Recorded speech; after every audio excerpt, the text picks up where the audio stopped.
இன்னொரு பக்கம் புயல் காற்று வீசியது. அல்லாஹ் அப்படியே அவர்களை தலைகீழாக கீழே பூமியிலே வைத்து அழித்தான் என்பதாக ஹஜ்ரத் பெருமானார் ஸல்லல்லாஹு அலைஹி வஸல்லம் அவர்கள் சொல்லித் தருகிறார்கள். அல்லாஹ் குர்ஆன்ல ஒரு ஆயத்துல சொல்லித் தருகிறான், ஃபலம்மா நஸூ மா ذிக்ரு பிஹி, நாம் சொல்லித் தருகின்ற, நாம் இந்த உலகத்திலே குர்ஆன் ஹதீஸை பின்பற்ற வேண்டும் என்று சொல்லித் தந்த விஷயங்களை இஸ்லாமியர்கள் மறக்கின்ற காலத்திலெல்லாம் அவர்களுக்கு தேவையான எல்லா விஷயங்களையும் தாராளமாக கொடுப்போம். காசை, பணத்தை, வாழ்க்கையை எல்லாம் கொடுப்போம். அவர்கள் அல்ஹம்துலில்லாஹ் அல்லாஹ் எல்லாத்தையும் கொடுத்தான், நிம்மதியாக அனுபவிக்க வேண்டும் என்று நினைக்கின்ற சமயத்திலே அவர்களுக்கும் தெரியாமல் அல்லாஹ் வேகமாக இழுத்து பிடிப்பான். இது அல்லாஹ் தருகின்ற மிகப்பெரிய தண்டனை என்கின்றான் குர்ஆனிலே வருகின்ற வசனம். ஹஜ்ரத் ஹூத் அலைஹிஸ்ஸலாம் அவர்களுக்கு பின்பாக சமூத் அலைஹிஸ்ஸலாம், சமூது கூட்டத்திற்கு சாலிஹ் அலைஹிஸ்ஸலாம் அவர்கள் வருகிறார்கள். சமூது கூட்டத்திற்கு வருகின்ற சாலிஹ் அலைஹிஸ்ஸலாம் அவர்களின் வரலாறு நமக்கெல்லாம் மிக பிரபலியமாக தெரியும். கல்ல காமிச்சு கேட்கிறான், வில்லங்கமா எப்பொழுதுமே கேட்பான் நபிமார்கிட்ட எல்லா உம்மத்துமே. ஹஜ்ரத் சாலிஹ் அலைஹிஸ்ஸலாம் இடத்துல இப்படி கேட்கிறாங்க, ஒரு கல்லை காமிச்சு இந்த கல்லுல இருந்து என்ன வரணும், ஒட்டகம் வரணும், அந்த ஒட்டகம் இத்தனை அடி உயரத்துல இருக்கணும், இந்த நிறத்துல தான் இருக்கணும், அதுக்கு கண் இப்படி இருக்கணும், காது இப்படி இருக்கணும், கால்கள் இப்படி இருக்கணும் என்ற தன்மையோடு கேட்கிறார். ஹஜ்ரத் சாலிஹ் அலைஹிஸ்ஸலாம் அவர்கள் சொல்கிறார்கள், நீங்கள் கேட்கின்ற எல்லா தன்மையுடனும் இந்த கல்லுக்குள் இருந்து ஒட்டகத்தை கொண்டு வருகிறேன், நீங்கள் ஈமான் கொள்கிறீர்களா?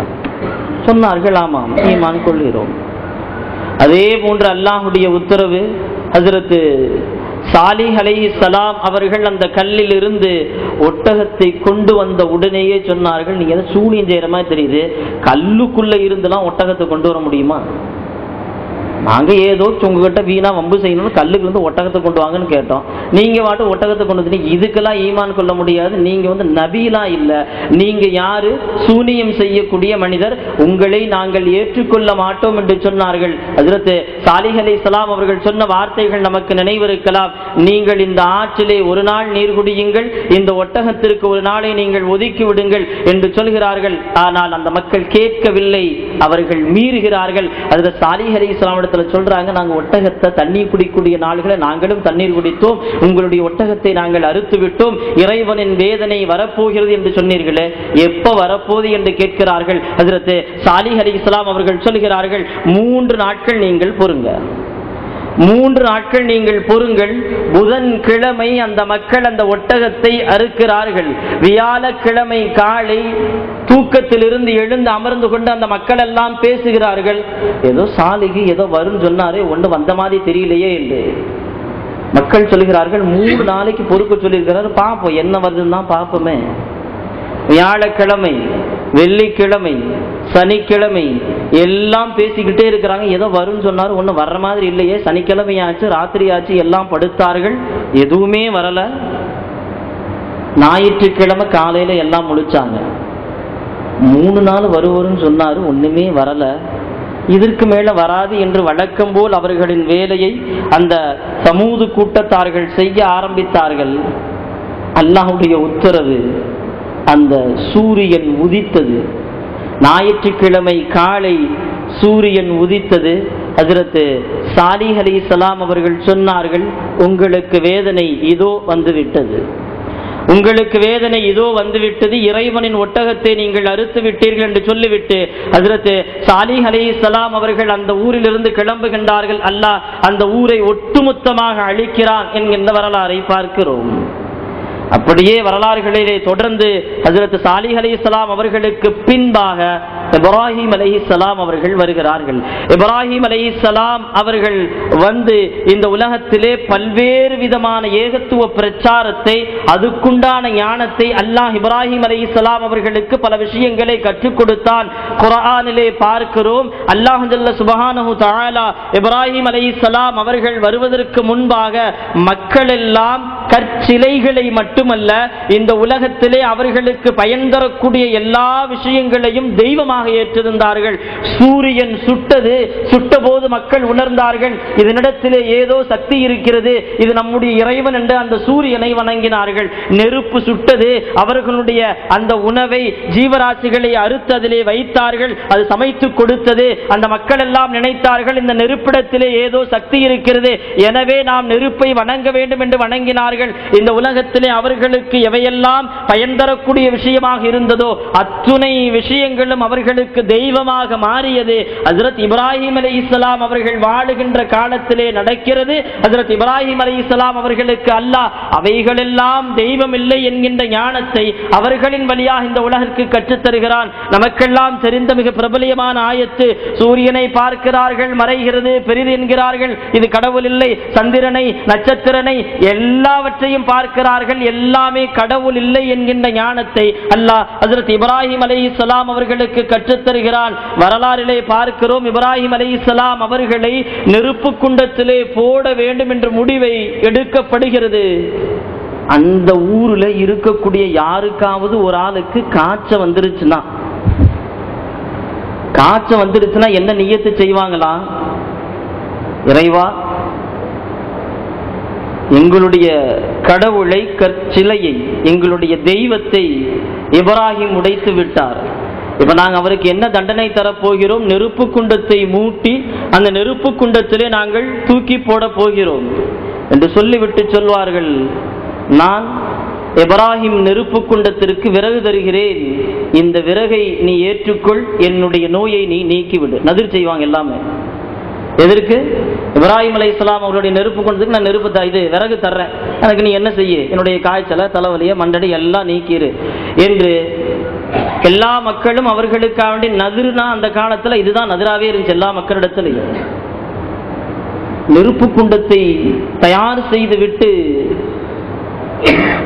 இப்ப இப்ராஹிம் அலைஹிஸ்ஸலாம் அவர்களை தூக்கி உள்ள போடணும், பக்கத்திலே நெருங்க முடியல. இப்ப இப்ராஹிம் அலைஹிஸ்ஸலாம் அவர்களை உள்ள தூக்கி போடுவதற்கு ஏதாவது ஒன்று வேணுமேனு முடிவு செய்யறாங்க. ஹஜ்ரத் பெருமானார் ஸல்லல்லாஹு அலைஹி வஸல்லம் அவர்கள் ஹதீஸிலே சொல்லித் தருகிறார்கள், இப்ராஹிம் அலைஹிஸ்ஸலாம் அவர்களின் வாழ்ந்த காலத்திலே ஹைசன் என்கின்ற ஒரு மனிதர் இருந்தார், அவர் நாசமாகட்டும் என்று பெருமானார் பதுவா செய்தாங்க. காரணம், அந்த மனிதர் மட்டும் அந்த சாதனத்தை கண்டுபிடிக்கவில்லை என்று சொன்னால் இப்ராஹிம் அலைஹிஸ்ஸலாம் அவர்களை நெருப்பு குண்டத்திலே அவர்களால் தூக்கி போட்டிருக்கவே முடியாது. என்ன கண்டுபிடிக்கிறாரு?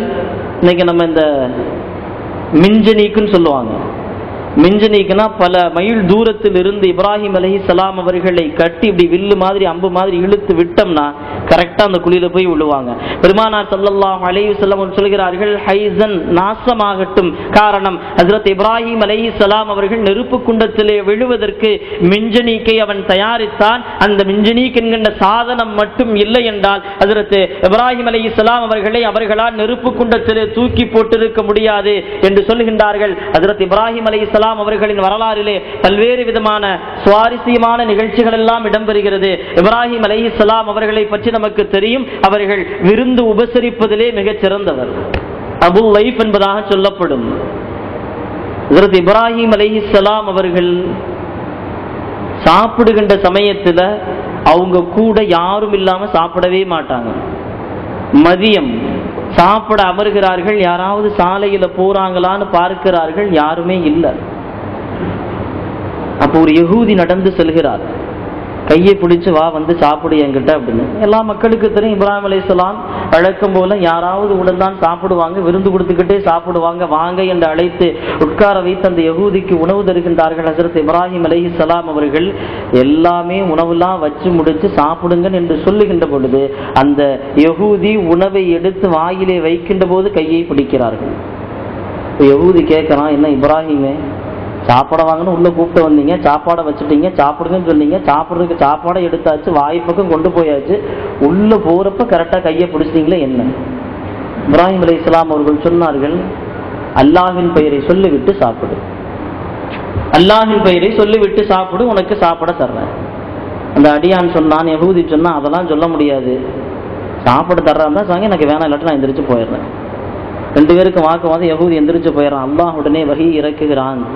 என்ன இப்ராஹிமே, அவனுக்கு வயது 63 ஆண்டுகள் அவன் இந்த உலகத்திலே என்னுடைய ரிசுக்கை சாப்பிட்டு இருக்கிறான். இந்த 63 ஆண்டுகால ரிசுக்கிலே ஒரு நேரம் கூட பிஸ்மில்லா சொன்னதும் இல்லை, என்னை அவன் நினைச்சதும் இல்லை. என்னை நினைக்காத அவனுக்கு 63 ஆண்டு காலம் நான் ரிசுக்கு கொடுத்திருக்கிறேன். ஏதோ மதியானம் உங்க கூட உட்கார்ந்து சாப்பிடணும் அப்படிங்கிறக்காண்டி கூப்பிட்டு வந்துட்டு பிஸ்மில்லா சொல்லலை அப்படிங்கிறக்காண்டி அனுப்பிச்சிட்டீங்களே என்று அல்லாஹ் கடிந்து கொள்கின்றான். ஹஜ்ரத் இப்ராஹிம் அலைஹிஸ்ஸலாம் அவர்கள் வீட்டிலிருந்து ஓடுகிறார்கள். ஓடி சென்று யகூதியை பிடித்து மன்னிப்பு கேட்கிறார்கள். யகூதி வர மறுக்கிறான். வேணாம், திருப்பியும் கூட்டு போவீங்க, உட்கார வைப்பீங்க, சாப்பிடுங்கன்னு சொல்லுவீங்க, சாப்பாடு எடுப்பேன், வாயில வைப்பேன், கரெக்டா கையை பிடிப்பீங்க, சாப்பிடாத பிஸ்மில்லா சொல்லுங்க. இப்ராஹிம் அலைஹிஸ்ஸலாம் சொல்லுவாங்க, அப்படிலாம் சொல்ல மாட்டேன், நீ வந்து சாப்பிடு என்று. அதே போன்று வந்து சாப்பிட்டு செல்கிறார்கள் என்கின்ற வரலாற்றை இமாம்கள் நமக்கு எழுதி தருகின்றார்கள். ஹஜ்ரத் இப்ராஹிம் அலைஹிஸ்ஸலாம் அவர்கள் சொல்கிறார்கள், என்னுடைய வயதிலே வாழ்க்கையிலே எனக்கு மிகச்சிறந்த வாழ்க்கை எது தெரியுமா? மிகச்சிறந்த நான் ஒரு நல்ல நிம்மதியோடு இருந்த இடம் எது தெரியுமா? நம்ரூதினுடைய நெருப்பு குண்டம் தான் எனக்கு மிக நிம்மதியாக இருந்தது. அந்த நம்ரூதின் நெருப்பு குண்டத்திலே நான் அனுபவித்த நிம்மதி சுகத்தை விட இந்த உலகத்திலே வேறு எங்கும் எதிலும் எனக்கு கிடைக்கவே இல்லை. நம்ரூதின் நெருப்பு குண்டத்திலே அந்த அளவிற்கு எனக்கு நிம்மதியை சுகத்தை அல்லாஹ் கொடுத்தான். இறைவனின் உத்தரவு, நெருப்பே நீ ஹஜ்ரத் இப்ராஹிம் அலைஹிஸ்ஸலாம் அவர்களுக்கு நீ குளிர்ந்ததாக மாறிவிடு அண்டா அல்லாஹ்வின் உத்தரவு. இப்ராஹிம் அலைஹிஸ்ஸலாம் அவர்கள் சொல்கிறார்கள், அந்த 40 நாள் தான் என்னுடைய வாழ்க்கையிலே மிக நிம்மதியாக நான் வாழ்ந்தேன், எனக்கு சொர்க்க பூஞ்சோலையாக இருந்தது என்கின்றார்கள் ஹஜ்ரத் இப்ராஹிம் அலைஹிஸ்ஸலாம் அவர்கள். ஹஜ்ரத் இப்ராஹிம் அலைஹிஸ்ஸலாம் அவர்களுடைய அந்த சந்ததியிலே அப்படியே அல்லாஹ் இஸ்ஹாக் அலைஹிஸ்ஸலாம், இஸ்மாயில் அலைஹிஸ்ஸலாம் அவர்களை கொண்டு வர்றான். சாரா அலைஹிஸ்ஸலாம் அவர்களுக்கும் ஹாஜரா அலைஹிஸ்ஸலாம் அவர்களுக்கும் 2 பேத்துக்குமே குழந்தை இல்லை.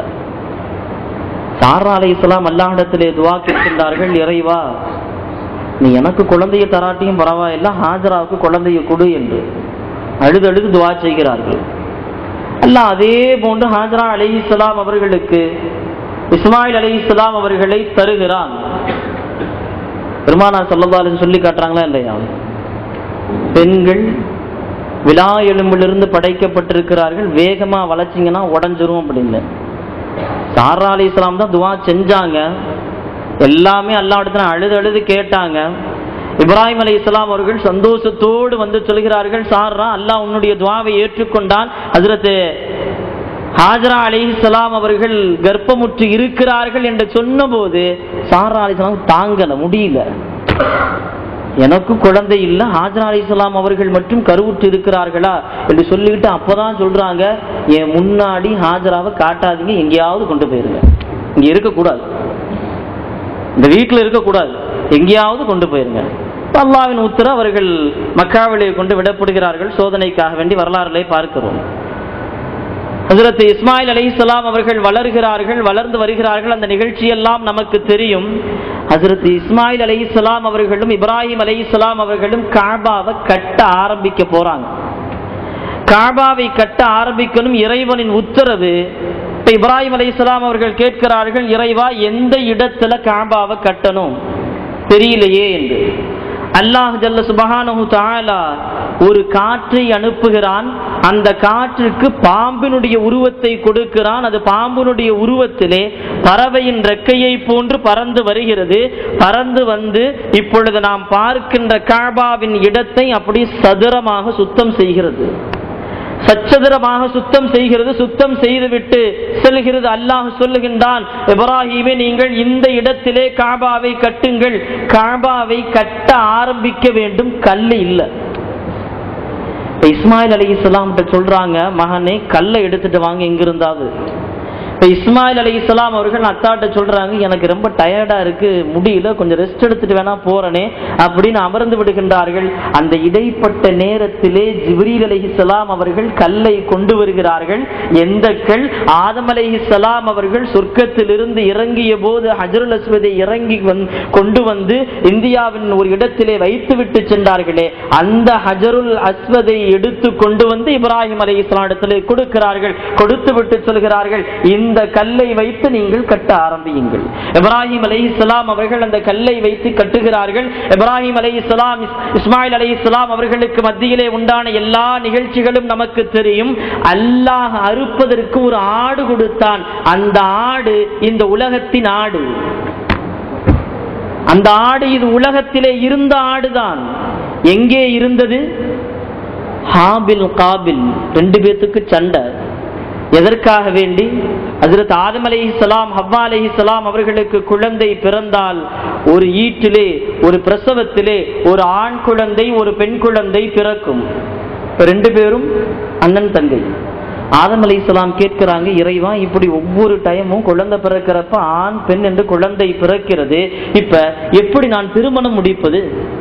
அண்ணன் தங்கை உறவு வருகிறது, எப்படி திருமணம் முடிப்பது? அல்லாஹ் சொல்லுகின்றான், ஒரு பிரசவத்திலே பிறக்கின்ற ஆண் குழந்தையை இன்னொரு பிரசவத்திலே பிறக்கின்ற பெண் குழந்தைக்கு நீங்கள் திருமணம் முடித்து வையுங்கள், இறைவனின் உத்தரவு. இப்பொழுது ஹாபில் அலைஹிஸ்ஸலாம் அவர்களுடன் ஒரு பெண் பிறக்கிறாள், அதே மாதிரி ஹாபில் அவர்களுடன் ஒரு பெண் பிறக்கிறாள். இப்ப என்ன சண்டை அப்படின்னா, ரெண்டு பேத்துக்கும் ஹஜ்ரத் காபில் அவர்களுடன் பிறந்த குழந்தை இருக்கிறது. அந்த பெண் மிக அழகானவர், மிக வெண்மையானவர், பார்ப்பதற்கு ரசிக்கத்தக்க கூடிய பெண். ஆனால் ஹாபிலுடன் பிறந்த பெண்ணோ கருப்பானவள், சற்று அவ்வளவு அழகாக இல்லை. இப்பொழுது ஹாபில் அலைஹிஸ்ஸலாம் அவர்கள் முறையாக பெண் கேட்கிறார்கள், உங்களின் தங்கையை எனக்கு நீங்கள் திருமணம் முடித்து வையுங்கள். மறுக்கிறார்கள். அவள் என்னுடன் பிறந்த பெண்மணி, என்னுடன் பிறந்த அந்த பெண்ணை, அழகான பெண்ணை உமக்கு நான் திருமணம் முடித்து வைக்க மாட்டேன். இந்த வழக்கு ஹஜ்ரத் ஆதம் அலைஹிஸ்ஸலாம் இடத்திலே செல்கிறது. ஹஜ்ரத் ஆதம் அலைஹிஸ்ஸலாம் அவர்கள் சொல்கிறார்கள், இல்லை மகனே, இப்படித்தான் செய்ய வேண்டும். உன்னுடைய தங்கையை ஹாபிலுக்கு நீ திருமணம் முடித்து வை. மறுக்கிறார்கள். சண்டை முற்றுகிறது. இறைவனின் உத்தரவு வருகிறது. என்ன உத்தரவு? நீங்கள் அல்லாஹ்வின் பாதையிலே குர்பானி கொடுங்கள். குர்பானி கொடுத்து யாருடைய குர்பானி ஏற்றுக்கொள்ளப்படுகிறதோ அவர் அந்த பெண்ணை திருமணம் முடிக்கட்டும். மலையின் உச்சிக்கு செல்கிறார்கள். மலையின் உச்சிக்கு செல்கிறார்கள். ஹஜ்ரத் ஹாபில் அலைஹிஸ்ஸலாம் அவர்கள் ஆடு வளர்க்கக்கூடிய, ஆடு மேய்க்கக்கூடிய தொழிலை செய்து கொண்டிருந்தார்கள். வரலாறிலே பார்க்கிறோம், எந்த ஆட்டை அல்லாஹ்விற்காக வேண்டி குர்பானி கொடுப்பதற்காக வேண்டி மலைக்கு கொண்டு வந்தார்களோ அந்த ஆட்டுடன் தான் இரவிலே தூங்குவார்கள். எங்கு சென்றாலும் அந்த ஆட்டை தன் தோளின் மீது தூக்கி வைத்துக் கொண்டே செல்வார்கள். அல்லாஹ்விடத்திலே சொல்கிறார்கள், இறைவா, எனக்கு மிக பிடித்தமான ஆடு, இந்த ஆடு என் அருகிலே இல்லாமல் நான் தூங்கியது கிடையாது. எங்கு சென்றாலும் என் தோளிலே தூக்கி போட்டுக் கொண்டு செல்வேன். இந்த ஆடை உனக்காக வேண்டி நான் இப்பொழுது குர்பானி கொடுக்கிறேன் என்ற நிய்யத்தோடு மலையின் மீது வைக்கிறார்கள் அவர்கள். ஹஜ்ரத் காபில் அவர்கள் தாங்கள் செய்த விவசாயத்திலிருந்து மிஞ்சி போன ஒரு சில பொருள்களை, தானியங்களை, பதர்களை கொண்டு வந்து மலையின் உச்சியிலே, இறைவா, இது என்னுடைய குர்பானி என்று வைக்கிறார்கள். அல்லாஹ் ஒளியை அனுப்பி அந்த ஆட்டை அப்படியே எடுத்துக் கொள்கிறான். எடுக்கின்ற அந்த ஆட்டை தான், இஸ்மாயிலை நீங்கள் அறுக்க வேண்டாம், இந்த ஆட்டை அருங்கள் இப்ராஹிமே என்று ஹஜ்ரத் ஹாபில் அலைஹிஸ்ஸலாம் விருப்பத்தோடு வளர்த்த ஆட்டை சொர்க்கத்தில் உயர்த்தி வைத்த இறைவன் அந்த ஆட்டை திரும்ப கொடுத்து அறுக்க சொல்கிறான். அல்லாஹ் இப்ராஹிம் அலைஹிஸ்ஸலாம் அவர்களை, உலகத்தின் நாடுதான், அது குர்பானி கொடுக்கப்பட்டு இரண்டாவது முறையாக ஏற்றுக்கொள்ளப்பட்டது அல்லாஹ்விடத்திலே. நபிமார்களின் வாழ்க்கையில் சிற்சில விஷயங்கள் போதும் நம்முடைய வாழ்க்கைக்குண்டான படிப்பினைகள். எல்லா நபிமார்களின் வாழ்க்கையும் நாம் படித்தோம் என்று சொன்னால் இந்த உலகத்திலே பல்வேறு விதமான ஞானங்களை, படிப்பினைகளை அல்லாஹ் ஜல்ல சுப்ஹானஹு தஆலா நபிமார்களின் வாழ்க்கையிலே வைத்திருக்கின்றான். ஹஜ்ரத் இப்ராஹிம் அலைஹிஸ்ஸலாம் அவர்களுக்கு பின்பாக ஷுஐப் அலைஹிஸ்ஸலாம் அவர்கள் வருகிறார்கள். ஷுஐப் அலைஹிஸ்ஸலாம் அவர்கள் மதியன் வாசிகள் அந்த கூட்டத்திற்கு வருகிறார்கள். அவர்கள் அளவையிலே, நிறுத்தலே, தங்களுடைய வியாபாரத்திலே மோசடி செய்தார்கள். அவர்கள் அழிக்கப்பட்டார்கள் என்ற வரலாறு நமக்கு தெரியும். ஆனால் ஷுஐப் அலைஹிஸ்ஸலாம் அவர்களுக்கு பிறக்கும் போது பார்வை இருந்தது. ஆனால் அவர்களின் வாழ்க்கையின் இடையிலே பார்வை போனது. காரணம் என்ன அப்படின்னா, ஹஜ்ரத் ஷுஐப் அலைஹிஸ்ஸலாம் அவர்கள் தங்கள் வாழ்க்கையிலே அதிகமாக அழுது கொண்டே இருந்தார்கள். அதன் காரணமாக அவர்களின் பார்வை போனது. ஷுஐப் அலைஹிஸ்ஸலாம் அவர்களிடத்திலே அல்லாஹ் கேட்கிறான், என்ன ஷுஐபே, ஏன் இப்படி அழுதுகிட்டே இருக்கீங்க, கண் பார்வை போயிருச்சே என்று கேட்கின்ற பொழுது ஷுஐப் அலைஹிஸ்ஸலாம் அவர்கள் மௌனமாக இருக்கிறார்கள். அல்லாஹ் கேட்கின்றான், சொர்க்கம் வேணுமா? வேணாம். வேற ஏதாவது வேணுமா? வேணாம். என்ன வேணும்? இறைவா உன்னுடைய ஹுப்பு தான் எனக்கு வேணும், உன்னுடைய காதல் எனக்கு வேணும், அந்த காதல் மட்டும் தந்துவிட்டால் போதும், என்னுடைய அழுகையை நான் முடித்து விடுகிறேன் என்கின்றார்கள் ஹஜ்ரத் ஷுஐப் அலைஹிஸ்ஸலாம். வரலாறிலே அப்படியே தொடர்ந்து பார்க்கிறோம். ஷுஐப் அலைஹிஸ்ஸலாம் அவர்களுக்கு பின்பாக இஸ்மாயில் அலைஹிஸ்ஸலாம், இஸ்ஹாக் அலைஹிஸ்ஸலாம், ஹஜ்ரத் யாக்கூப், யூசுப் அலைஹிஸ்ஸலாம், அய்யூப் அலைஹிஸ்ஸலாம் என்று ஈசா அலைஹிஸ்ஸலாம் அவர்கள் வரை பல்வேறு நபிமார்கள் வருகிறார்கள். இதிலே அல்லாஹ் மிக கொடூரமாக அழித்த கூட்டம். அந்த கூட்டத்திற்கு அல்லாஹ் 2 முறை வேதனை தந்தான், 2 விதமாக தந்தான். காரணம் ஹஜ்ரத் லூத் அலைஹிஸ்ஸலாம் அவர்களின் கூட்டம். இஸ்மாயில் அலைஹிஸ்ஸலாம் அவர்களை குழந்தையாக கொடுத்து மக்காவிலே சென்று விட்டு அமர்ந்திருக்கிறார்கள். ஹஜ்ரத் இப்ராஹிம் அலைஹிஸ்ஸலாம் அவர்கள் மனைவி சாராவுடனே, மனைவி சாரா அவர்கள் இப்ராஹிம் அலைஹிஸ்ஸலாம் அவர்களுக்கு அருகாமையிலே படுத்திருக்கிறார்கள். 3 மனிதர்கள் வருகிறார்கள். வந்து இப்ராஹிம் அலைஹிஸ்ஸலாம் இடத்திலே விருந்தாளியாக அமர்கிறார்கள். அப்பொழுது அந்த 3 மனிதர்களும் சொல்கிறார்கள், நாங்கள் எல்லாம் மனிதர்கள் அல்ல, மலக்குகள். ஜிப்ரீல் அலைஹிஸ்ஸலாம், ஹஜ்ரத் இஸ்ராஃபீல் அலைஹிஸ்ஸலாம், ஹஜ்ரத் இஸ்ராயில் அலைஹிஸ்ஸலாம் 3 மலக்குகளும் அமர்ந்திருக்கிறார்கள். இப்ராஹிம் அலைஹிஸ்ஸலாம் பயந்து போறாங்க. காரணம் என்னன்னா, மலக்குமார்கள் மனித தோற்றத்துல வந்தாங்கன்னா ஏதோ இங்க நடக்க போகுது என்று பயப்படுகிறார்கள். ஹஜ்ரத் ஜிப்ரீல் அலைஹிஸ்ஸலாம் சொல்றாங்க, பயப்படாதீங்க, ஒண்ணும் இல்லை, நாங்க எதுக்கு வந்திருக்கோம்னா ஹஜ்ரத் சாரா அலைஹிஸ்ஸலாம் அவர்களுக்கு குழந்தையை கொடுப்பதற்காக வேண்டி வந்திருக்கிறோம். சாரா அலைஹிஸ்ஸலாம் படுத்திருக்கிறாங்க. இந்த செய்தியை கேட்டுக்கொண்டு வரலாறுல எழுதப்படுகின்ற இந்த செய்தியை கேட்ட உடனேயே வெட்கம் வந்து முகத்தை பொத்திக் கொண்டு அது சாரா அலைஹிஸ்ஸலாம் அறைக்குள்ளே போய் ஒளிந்து கொள்கிறார்கள். அங்கிருந்து கேட்கிறார்கள். அல்லாஹ் அந்த வாக்கியத்தை, வசனத்தை குர்ஆனிலே அப்படியே இறக்குகிறான். எப்படி நான் இந்த வயோதிகத்திலே இருக்கிறேன், இப்ராஹிம் அலைஹிஸ்ஸலாம் என்னுடைய கணவர், அவர்களும் வயோதிகராக இருக்கிறார்களே, இந்த நேரத்திலே எப்படி குழந்தை பிறக்கும் என்ற சந்தோஷம் ஒருபுறம், வெட்கம் ஒருபுறம், ஆச்சரியம் ஒருபுறம். அப்படியே ஜிப்ரீல் அலைஹிஸ்ஸலாம் அவர்களிடத்திலே கேட்கிறார்கள். ஜிப்ரீல் அலைஹிஸ்ஸலாம் அவர்கள் பதில் சொல்கிறார்கள், இறைவனின் நாட்டம், குழந்தை பிறக்கும். இஸ்ஹாக் அலைஹிஸ்ஸலாம் அவர்களை கருவுற்றார்கள், குழந்தை பிறக்கிறது. இப்ராஹிம் அலைஹிஸ்ஸலாம் அவர்கள் கேட்கிறாங்க, இதுக்கு மட்டும்தான் வந்தீங்களா, வேற ஏதாவது இருக்கா? இப்ராஹிம் அலைஹிஸ்ஸலாம் அவர்களுக்கு மலக்குகள் பதில் சொல்கிறார்கள், உங்கள் பக்கத்திலே இருக்கின்ற சதூம் என்கின்ற ஊரிலே லூத் அலைஹிஸ்ஸலாம் அவர்களின் கூட்டத்தை அழிப்பதற்கு அல்லாஹ் உத்தரவிட்டிருக்கிறான், அங்கே நாங்கள் அழிப்பதற்காக வேண்டி வந்திருக்கிறோம். லூத் அலைஹிஸ்ஸலாம் அவர்கள் கூட்டம் இருக்கிறது. அல்லாஹ் இந்த 3 மலக்குகளுக்கும் வெண்மை நிறத்திலே மிக வெண்மையாக வாலிப தோற்றத்தை கொடுத்து அனுப்புகிறான். ஊருக்குள்ளே, அந்த சதூமுக்குள்ளே என்றாறதற்கு முன்னாடி லூத் அலைஹிஸ்ஸலாம் மகள் பார்த்துடுறாங்க. இந்த 3 பேர் இதுக்கு முன்னாடி எங்கேயும் பார்த்ததில்ல, ரொம்ப பார்க்க அழகாக இருக்காங்களே, பார்த்தாங்க அப்படியே தூக்கிட்டு போயிடுவாங்க. உடனே அப்படி நிப்பாட்டிட்டு, இருங்க, என்னுடைய தந்தையை நான் அழைத்து வர வரைக்கும் நீங்க எங்கும் போகக்கூடாது. லூத் அலைஹிஸ்ஸலாம் இடத்திலே வந்து சொல்கிறார்கள், தந்தையே, இது போன்ற மனிதர்களை நம்முடைய ஊரில் இதற்கு முன்பாக நாங்கள் பார்த்ததே இல்லை. லூத் அலைஹிஸ்ஸலாம் அவர்கள் வருகிறார்கள். லூத் அலைஹிஸ்ஸலாம் அவர்களுக்கும் அவர்களின் கூட்டத்திற்கும் ஒரு ஒப்பந்தம் என்ன தெரியுமா? யாரையும் விருந்தாளியா கூப்பிடக்கூடாது. லூத் அலைஹிஸ்ஸலாம் 3 பேரையும் மறைச்சு அப்படியே வீட்டுக்குள்ள கொண்டு போயிருக்கிறார்கள். ஆனா லூத் அலைஹிஸ்ஸலாம் அவருடைய மனைவி, லூத் அலைஹிஸ்ஸலாமுடைய மனைவி காஃபிர், அவர்கள் இந்த செய்தியை மக்களுக்கு அறிவிக்கிறார்கள். எப்படின்னா, இரவு நேரத்துல வீட்டுல அடுப்பை பத்த வைக்கின்றார்கள், புகை வெளியே போகிறது. லூத் அலைஹிஸ்ஸலாமுடைய கூட்ட பாக்குறாங்க, இந்நேரத்துல யாருக்கு சமையல்? அப்பனா யாரோ வந்திருக்கிறாங்க. நேரா வர்றாங்க. வந்து பார்த்த உடனே லூத் அலைஹிஸ்ஸலாம் கேட்கிறாங்க, இந்த 3 பேர்த்தை என்கிட்ட கொடுத்துருங்க, 3 பேர்த்தை என்கிட்ட கொடுத்துருங்க. லூத் அலைஹிஸ்ஸலாம் அவர்கள் சொல்லுகிறார்கள், என்னுடைய மகளை வேண்டுமானாலும் நீங்கள் எடுத்துக்கொள்ளுங்கள், இங்கு வந்திருக்கின்ற இவர்கள் என்னுடைய விருந்தாளிகள், விருந்தாளிகளை நான் தர முடியாது என்கிறார்கள். இந்த வார்த்தையின் கீழே விளக்கம் எழுதுகின்ற முஃபஸ்ஸிரீன்கள் நமக்கு இப்படி ஒரு விளக்கத்தை சொல்லித் தருகிறார்கள். இந்த உலகத்திலே வருகின்ற நபிமார்கள் வெறும் நபி அல்ல, அவர்களின் உம்மத்தின் தந்தைகள். ஒரு தந்தையை பொறுத்த வரைக்கும் குழந்தை அழுதுச்சுன்னா என்ன கேட்டாலும் கொடுத்துருவோம்ல, எதை கேட்டாலும் இப்ப அது வேணா இதை வச்சுக்க, அது கசக்கும் இதை வச்சுக்க, இது கண்ணாடி உடஞ்சிரும் இதை வச்சுக்க. லூத் அலைஹிஸ்ஸலாம் அவர்கள் அந்த அடிப்படைகளை சொன்னார்கள்.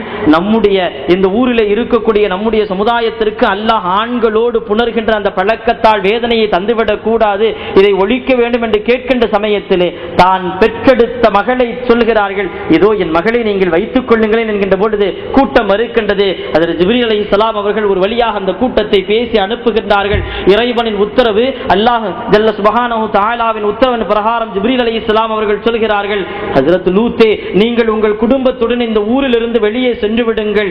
இந்த கூட்டத்தை நாங்கள் அழிக்கின்ற போது சப்தம் கேட்டால் திரும்பி கூட நீங்கள் பார்த்து விடாதீர்கள். வரலாறுகளிலே பார்க்கிறோம், ஹஜ்ரத் ஜிப்ரீல் அலைஹிஸ்ஸலாம் அவர்கள் தங்கள் ரெக்கையின் ஒரு இறகின் ஒரு ஓரத்திலே அந்த சதூம் கிராமத்தை அப்படியே தூக்குகிறார்கள் வானத்தின் பக்கம். வானத்திலே இருக்கக்கூடிய அரிசிலே இருக்கக்கூடிய மலக்குமார்கள் எல்லாம் பேசிக் கொள்கிறார்கள். எங்கேயோ சேவல் கத்துகின்ற சப்தம் கேட்கிறது, ஆடு கத்துகிற சப்தம் கேட்கிறது, இது எங்கு என்று தெரியவில்லையே என்று பார்க்கிறார்கள். அந்த சதூம் என்கின்ற கிராமத்தின் மக்கள் உரத்த சப்தத்தோடு அப்படியே வானத்தின் பக்கம் நின்று கொண்டிருக்கிறார்கள். அல்லாஹ்வின் உத்தரவு. ஜிப்ரீல் அலைஹிஸ்ஸலாம் அவர்கள் கேட்கிறார்கள், இறைவா என்ன செய்ய வேண்டும் என்று. அல்லாஹ் சொல்கின்றான், அப்படியே தலைகீழாக வைத்து நீங்கள் அவர்களை அழித்து விடுங்கள். அப்படியே அழிக்கிறார்கள். அதோடு மட்டும் முடியவில்லை, அல்லாஹ் அவர்களுக்கு மழையை தருகிறான். அந்த மழை எப்படிப்பட்ட மழை? களிமண்ணால் அப்படியே மழையை பொழிந்தது. காரணம் என்ன? சுட்ட களிமண் அந்த பூமியிலே வந்து விழுந்தது, அப்படியே ஒற்றிக் கொண்டது. காரணம், இதற்கு மேலும் இதை தாண்டியும் அவன் எழுந்து வந்துவிடக் கூடாது. இந்த உலகத்திலே அவர்களை விட கொடிய பாவங்களை செய்தவர்கள் வேறு யாரும் இல்லை. அவர்களை எல்லாம் அழித்து முடித்துவிட்டு இறைவன் பேசுவானாம், என்னுடைய கூட்டமே, என்னுடைய அடியார்களே, இப்படி நாசமாய் போய்விட்டீர்களே, இப்படி பாவம் செய்ததின் காரணமாக அழிந்து விட்டீர்களே என்று. அல்லாஹ் ஒவ்வொரு கூட்டத்தையும் அழித்து விட்டு அவன் கை செய்தப்படுவான், வருத்தப்படுவான் என்கின்றார்கள் ஹஜ்ரத் பெருமானார் ஸல்லல்லாஹு அலைஹி வஸல்லம் அவர்கள். கண்ணியத்திற்குரிய அல்லாஹ் நல்லடியார்களே, நபிமார்களின் வாழ்க்கை நமக்கு கற்றுத்தருகிற மிக முக்கியமான பாடம். இந்த உலகத்திலே எத்தனையோ பாவங்கள் செய்தோம், ஆனால் இன்றளவும் நிம்மதியாக இருக்கிறோம் என்று சொன்னால் ஹஜ்ரத் பெருமானார் ஸல்லல்லாஹு அலைஹி வஸல்லம் அவர்களின் துஆ, அவர்களின் ரஹ்மத். நூஹ் அலைஹிஸ்ஸலாம் அவர்களின் கப்பலிலே ஹஜ்ரத் நூஹ் அலைஹிஸ்ஸலாம் அவர்கள் எல்லாத்தையும் ஏத்திக்கிட்டே இருக்கிறாங்க. எல்லா படைப்பையும் ஏத்திக்கொண்டே இருக்கிறார்கள். ஜோடி ஜோடியாக ஜோடி ஜோடியாக எல்லாம் ஏத்தி முடிச்சாச்சு. கடைசியில 2 கழுதை மட்டும் நிக்குது. கடைசியில 2 கழுதை மட்டும் நிக்குது. ஏறுங்கிறாங்க, ஏற முடியல. ஹஜ்ரத் நூஹ் அலைஹிஸ்ஸலாம் ஒரு கட்டத்துல கோவப்படுறாங்க, என்ன ஏறுன்னு சொல்லிட்டே இருக்கீங்க, ஷைத்தானே ஏறுன்னு சொல்லிட்டு போயிடுறாங்க. ஏறி வந்துருது. நூஹ் அலைஹிஸ்ஸலாம் அவர்களின் கப்பலிலே ஏறாத ஜீவராசிகள் இருந்தால் இந்த உலகத்தில் அதுக்கப்புறம் எந்த ஜீவராசியும் கிடையாது. ஷைத்தானே ஏறுன்னு சொல்லிட்டு போனாங்கல்ல, ஷைத்தானே ஏறிட்டான். எதோட சேர்ந்து? கழுதையோட வாழை பிடிச்சிக்கிட்டே சேர்ந்து. ஏன் கழுதையால மேல வர முடியல? ஸ்டெப் எடுத்த வரைக்கும் ஷைத்தான் பிடிச்சி இழுப்பான். என்னையும் கூட்டு போ, விட்டு போயிடாத, நமக்கு 2 பேருக்கு அதான் அக்ரிமெண்ட், விட்டுட்டு போகாத, பிடிச்சிக்கோ. நூஹ் அலைஹிஸ்ஸலாம் கோபத்தில் சொன்னா ஷைத்தானே உள்ள வாண்டு. மழை வருகிறது, உலகம் முழுமைக்கும் தண்ணீர், கடல் மிதக்கிறது. 7 நாட்கள் காபாவை சுற்றுகிறது. 7 நாட்கள் காபாவை சுற்றி முடித்ததற்கு பின்பாக உலகை வலம் வர இருக்கிற அந்த சமயத்தில் ஒரு வயோதிக தோற்றத்திலே ஒரு மனிதர் நூஹ் அலைஹிஸ்ஸலாம் இடத்திலே வருகிறார், வந்து பேசுகிறார். பேச்சின் தோரணையை கேட்டவுடனேயே புரிந்து கொண்டார்கள் நூஹ் அலைஹிஸ்ஸலாம் அவர்கள் ஷைத்தான் தானே அப்படின்னு சொன்னார்கள். நீ இதோடு அழிந்தாய், நாசமாய் போனாய் நினைச்ச, நீ எப்படி உள்ள ஏறன அப்படின்னு. நீங்க தான் ஏறுன்னு சொன்னீங்க, நான் ஏறனேன். நூஹ் அலைஹிஸ்ஸலாம் கேட்டா, நான் எப்போ உன்னை ஏற சொன்னேனே? ஷைத்தான் சொல்றா, நீங்க அந்த கழுதை ஏறுறப்ப கோவப்பட்டு சொன்னீங்கல்ல, ஷைத்தானே ஏறுண்டு, அப்பதான் நான் ஏறனேன். ஷைத்தான் அந்த கப்பலிலே இல்லை என்றால் அதற்கப்புறம் ஷைத்தான் இந்த உலகத்திலே இருந்திருக்க மாட்டான். எல்லாமே ஏறியாச்சு. ஒரு 10-15 நாளுக்கு அப்புறம் நூஹ் அலைஹிஸ்ஸலாம் அவர்களின் கூட்டம் நூஹ் அலைஹிஸ்ஸலாம் வர்றாங்க. எல்லாம் சரிதான், ஒரு அடுக்கு எங்களுக்கு, ஒரு அடுக்கு நம்முடைய சாப்பாடு, இன்னொரு அடுக்குல என்ன இருக்கு? நம்முடைய ஜீவராசிகள்லாம் இருக்கு. இந்த ஜீவராசிகள்லாம் தங்களுடைய உணவையெல்லாம் சாப்பிட்டு சாப்பிட்டு கழிவையெல்லாம் அங்கேயே போட்டுருது, ஒரே வாடையா இருக்கு, ஏதாவது ஏற்பாடு பண்ணுங்களே என்று. அல்லாஹுடைய உத்தரவு. நூஹ் அலைஹிஸ்ஸலாம் அவர்களுக்கு அல்லாஹ் சொல்லுகின்றான், நூஹே, கப்பலிலே இருக்கின்ற யானையினுடைய பின்புறத்தை தட்டுங்கள். யானையினுடைய பின்புறத்தை அதனுடைய வாளை உயர்த்தி விட்டு நீங்கள் தட்டுங்கள். அதிலே 2 ஜீவராசிகள் வந்து விடும், அவற்றை விட்டுவிடுங்கள், அவை பார்த்து கொள்ளும். நூஹ் அலைஹிஸ்ஸலாம் அவர்கள் தட்டுகிறார்கள். ஹின்சீர், பன்றி வந்து விழுகிறது. பன்றி வந்து விழுகிறது. விழுந்து கப்பலில் இருக்கக்கூடிய எல்லா கழிவையும் சாப்பிடுகிறது. கொஞ்ச நாள் கழிச்சு திருப்பி வர்றாங்க. நூஹ் அலைஹிஸ்ஸலாம் அவர்களே, நாங்கள் அப்பயே சொன்ன இந்த எலியை ஏற்ற வேணாம்னு சொன்னா கேட்கவே இல்லை, எல்லாத்தையும் குறித்து நாசமாக்குது. இப்ப நூஹ் அலைஹிஸ்ஸலாம் எல்லா இடத்துல கேட்கிறார்கள், இறைவா இப்ப என்ன செய்யணும், எல்லாமே நாசமா போகுது என்று. அல்லாஹ் ஜல்ல சுப்ஹானஹு வ தஆலா உத்தரவிடுகின்றான், படுத்திருக்கின்ற சிங்கத்தை எழுப்பி அதனுடைய முன்புறத்தின் மூக்கை தடவுங்கள், அதிலிருந்து 2 ஜீவராசிகள் வரும், அவை பார்த்து கொள்ளும். நூஹ் அலைஹிஸ்ஸலாம் அவர்கள் அப்படியே செய்கிறார்கள். 2 பூனைகள் வந்து விழுகிறது. பாருங்க, பூனைக்கும் சிங்கத்துக்கும் பாருங்க உருவத்துல தோற்றத்துல சிங்கம் அசலும் வரும். இப்ப 2 பூனைகள் வந்து விழுகிறது, அந்த பூனைகள் பார்த்து கொள்கிறது. இந்த கப்பலில் அந்த சிங்கத்தை ஏற்றுகின்ற சமயத்தில் எல்லா மக்களும் சொல்லுகின்றார்கள், நூஹே எல்லாத்தையும் ஏத்துங்க, தயவு செஞ்சு இந்த சிங்கம் பாம்பு தேல் இதை மட்டும் ஏற்றாதீங்க, வேணவே வேணாம், நம்ம உயிரோடு இருக்க முடியாது. முதலிலே சிங்கத்திடத்திலே ஹஜ்ரத் நூஹ் அலைஹிஸ்ஸலாம் அவர்கள் கேட்கிறார்கள், எங்களை நீ கடிக்க மாட்டீங்கள, படுத்துக்குவீல என்று. இருந்தாலும் மக்கள் சொல்லுகின்றார்கள் வேணாம் வேணாண்டு. அல்லாஹ்விடத்திலே நூஹ் அலைஹிஸ்ஸலாம் அவர்கள் கேட்கிறார்கள், இந்த உலகத்திலே முதலாக காய்ச்சல் என்று வந்தது யாருக்குன்னா அந்த சிங்கத்துக்கு தான். அதற்கு அப்புறம் தான் இந்த உலகத்துல காய்ச்சல் என்கின்ற நோயே வந்தது. சிங்கத்திற்கு அல்லாஹ் காய்ச்சலை கொடுத்து அப்படியே படுக்க வைத்தார். பாம்பும் தேளும் ஏற முற்பட்டது. ஹஜ்ரத் நூஹ் அலைஹிஸ்ஸலாம் அவர்கள், நீங்க வேணவே வேணாம், நீங்கள் சென்று விடுங்கள். பாம்பும் தேளும் கெஞ்சி கேட்டுக்கொண்டது, நூஹை எங்களை வைத்தும் கூட அல்லாஹ் ஒரு சில தீயவர்களை கொடியவர்களை அல்லாஹ் தண்டிக்கின்றான், எங்களை நீங்கள் இந்த கப்பலிலே ஏற்றிக்கொள்ளுங்கள் என்று சொன்னபோது நூஹ் அலைஹிஸ்ஸலாம் அவர்கள் மறுக்கிறார்கள். அப்பொழுது பாம்பும் தேளும் பூமியிலே அடித்து சத்தியம் செய்கிறது, நாங்கள் யாரையும் எப்பொழுதும் தீண்ட மாட்டோம், கடிக்க மாட்டோம் என்ற சத்தியம் செய்கிறது. ஏறி கப்பலுக்குள்ளே அமர்கிறது. ஆனால் அந்த உத்தரவை, அந்த சத்தியத்தை மீறுகிறது. அதற்கு பின்பாக இமாம்கள் முஃபஸ்ஸிரீன்கள் நமக்கு எழுதி தருகிறார்கள், இன்று நம்முடைய வீடுகளில் நம்முடைய பெரியவர்கள் ஒரு சில துஆக்களை செய்வாங்க. என்ன? பாம்பும் தேளையும் பார்த்தா ஒரு சில துஆக்களை ஓதுவார்கள். சலாமுன் அலா நூஹின் என்கின்ற துஆவை ஓதுவார்கள். இமாம்கள் எழுதி தருகிறார்கள், நீங்கள் பாம்பையும் தேளையும் பார்த்தால் இந்த துஆவை நீங்கள் ஓதுங்கள். கொத்த வருகின்ற பாம்பு தேலாக இருந்தாலும் விலகி செல்லும். காரணம், அதனுடைய மூதாதையர்கள் ஹஜ்ரத் நூஹ் அலைஹிஸ்ஸலாம் அவர்களுக்கு சத்தியம் செய்து கொடுத்திருக்கிறது, யாரையும் இந்த உலகத்திலே நாங்கள் தீண்ட மாட்டோம், யாரையும் கடிக்க மாட்டோம் என சத்தியம் செய்து கொடுத்திருக்கிறது. எனவே நூஹ் அலைஹிஸ்ஸலாம் அவர்களின் பெயரை கேட்டால் அந்த 2 ஜீவராசிகளும் விலகிக் கொள்ளும் என்கின்ற விளக்கத்தை இமாம்கள் நமக்கு எழுதி தருகிறார்கள். கண்ணியத்திற்குரிய அல்லாஹ் நல்லடியார்களே, இந்த உலகத்திலே இப்படி எத்தனையோ நபிமார்கள், எத்தனையோ வழிமார்கள், எத்தனையோ நபர்கள் வந்தார்கள். அவர்களின் வாழ்க்கையிலே அல்லாஹ் எல்லா விதமான படிப்பினைகளையும் பாடத்தையும் வைத்திருக்கிறான். இந்த நபிமார்களின் படிப்பினைகள், இந்த நபிமார்களின் வாழ்க்கையின் நிகழ்வுகளை நாம் எடுத்துக்கொள்ள வேண்டிய படிப்பினை ஒரே ஒரு படிப்பினை என்னவென்றால், அது மிக முக்கியமான படிப்பினை. இந்த உலகத்திலே எல்லா நபிமார்களும் வந்தார்கள். காரணம், பெருமானார் ஸல்லல்லாஹு அலைஹி வஸல்லம். ஒரே ஒரு ஆயத்தை சொல்லி நிறைவுக்கு வருகின்றேன். அல்லாஹ் ஜல்ல சுப்ஹானஹு தஆலா ஆலமுல் அர்வாஹிலே நபிமார்களுடைய ரூஹுகளை எல்லாம் நிற்க வைத்து அவரிடத்திலே கேட்கிறான், வஇத் அகதல்லாஹு மீசாக்கன் நபியீன, அல்லாஹ் கேட்கிறான், உங்களுக்கு நான் 2 விஷயத்தை கொண்டு ஏவுகிறேன். நீங்கள் உலகத்திலே நபியாக அனுப்பப்பட்டால் இந்த 2ஐ செய்ய வேண்டும். ஒன்று, உங்களுக்கு வேதம் கொடுக்கப்படும், வேதத்தை பற்றி நீங்கள் அதில் இருக்கின்ற விஷயங்களை பற்றி எல்லாம் சொல்ல வேண்டும். இரண்டாவது, உங்களுக்கு பெருமானார் ஸல்லல்லாஹு அலைஹி வஸல்லம் அவர்களை பற்றி நீங்கள் உலகத்திலே சொல்ல வேண்டும். சொல்லிவிட்டு அல்லாஹ் கேட்கிறான், நான் சொன்ன இந்த விஷயத்தை ஏற்றுக்கொண்டீர்களா? காலு பலா, இறைவா நாங்கள் ஏற்றுக்கொண்டோம், ஒத்துக்கொண்டோம். பெருமானாரை பற்றி இந்த உலகத்திலே நாங்கள் பேசுவோம் என எல்லா நபிமார்களும் அல்லாஹ்விடத்திலே சத்தியம் செய்து கொடுத்தார்கள்.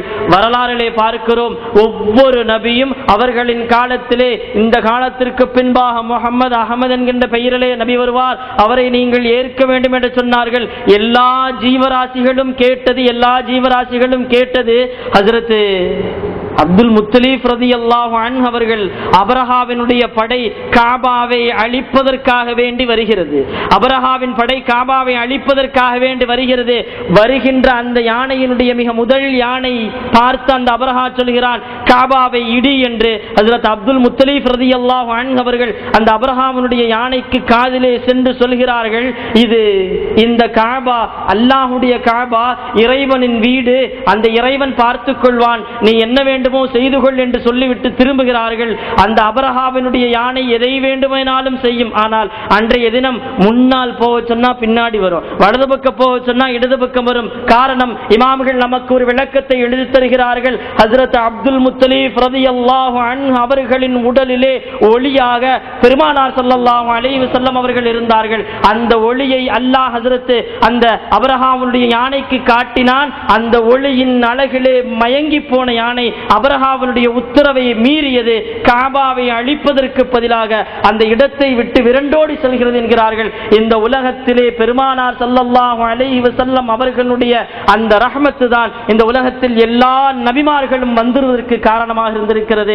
பெருமானார் இல்லை என்றால் நபிமார்கள் இல்லை என்கின்ற விளக்கத்தை இமாம்கள் நமக்கு எழுதி தருகிறார்கள். அந்த பெருமானாரின் உம்மத்திலே அல்லாஹ் நம்மை கொண்டு வந்திருக்கிறார். அந்த பெருமானாரின் ரஹ்மத் பொருந்திய உம்மத்திலே அல்லாஹ் நம்மை ஆக்கி இருக்கின்றான். அல்லாஹ்விடத்திலே நாம் கேட்க வேண்டும், இறைவா இந்த பெருமானாரின் உம்மத்திலே எங்களை நீ கொண்டு வந்திருக்கிறாய், அந்த ரஹ்மத்தை இந்த உலகத்திலும் நாளை மறுமையிலும் எங்களுக்கு வழியுமையாக கிடைக்க செய்வாயாக. وآخر دعوانا الحمد لله رب العالمين. السلام عليكم ورحمة الله وبركاته.